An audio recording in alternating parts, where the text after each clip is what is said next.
Ito ang pahayag ni Commodore Tariela. The Philippine Coast Guard removed the barrier. Take us through it. How did you do it?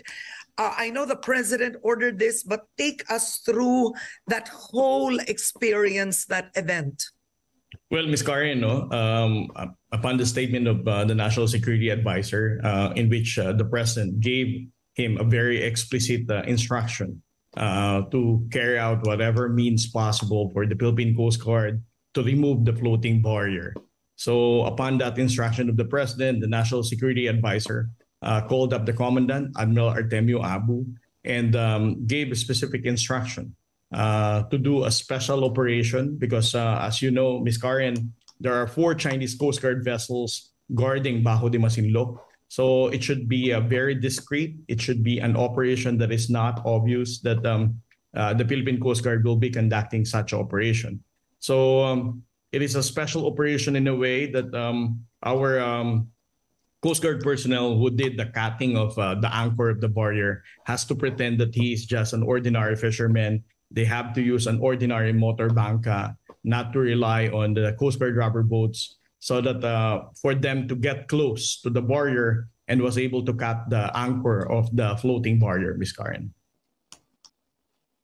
Ayon kay Commodore Tariela, ang nag-order pagputol sa Chinese floaters na inilagay sa bunganga sa lagoon sa Bajo Masinloc ay si Presidente Marcos Jr. Ito ay isang pagpakita ni Presidente Marcos ang kanyang panindigan at hindi takot sa China. Sinasabi na weak leader itong si PBBM. So dito makikita natin na strong leader dahil matakin mo yan, malakas na bansa ang China at hindi siya natakot ipaputol yung Chinese floaters. Tama naman ang ginawa ni Presidente dahil hindi na madala sa santong usapan ang Chinese government. Ang kailangan na dito ay santong paspasan. Panahon ni Presidente Duterte, ginamitan ito ng diplomasya. Wala rin nangyari. Pinayagan ng ating mangingisda, ngunit sa labas lang ng Bajo Masinloc, hindi pinapapasok at binabantayan ng Chinese Coast Guard. Samantala, ang kanilang mangingisda ay pinapapasok sa Bajo Masinloc. Sila pa ang hindi may-ari, sila pa ang nagpipigil na mangisda ang Filipino fishermen sa lagoon ng Bajo Masinloc. Hindi nga magandang tingnan maging sa international community ang ganitong pangyayari. Inaapi tayo. Sa bagay, itong ginagawa ng Chinese government sa atin mangingisda at ang kanilang pambubuli ay nakahatak tayo ng simpatiya sa international community. Nakatulong rin. Tingnan mo ngayon ang Europe, nagbibigay support na sa atin, ang Australia, ang Japan, ang South Korea, lalo na itong US. Blessing din ito dahil ang mga international community sa atin na kumakampi at nakikilala ang bansang Pilipinas sa buong mundo. Dahil sa ginawa ng Philippine Coast Guard sa utos ni Presidente PBBM ang pagputol sa Chinese floaters, nagbanta ang China na huwag raw silang iprovoke.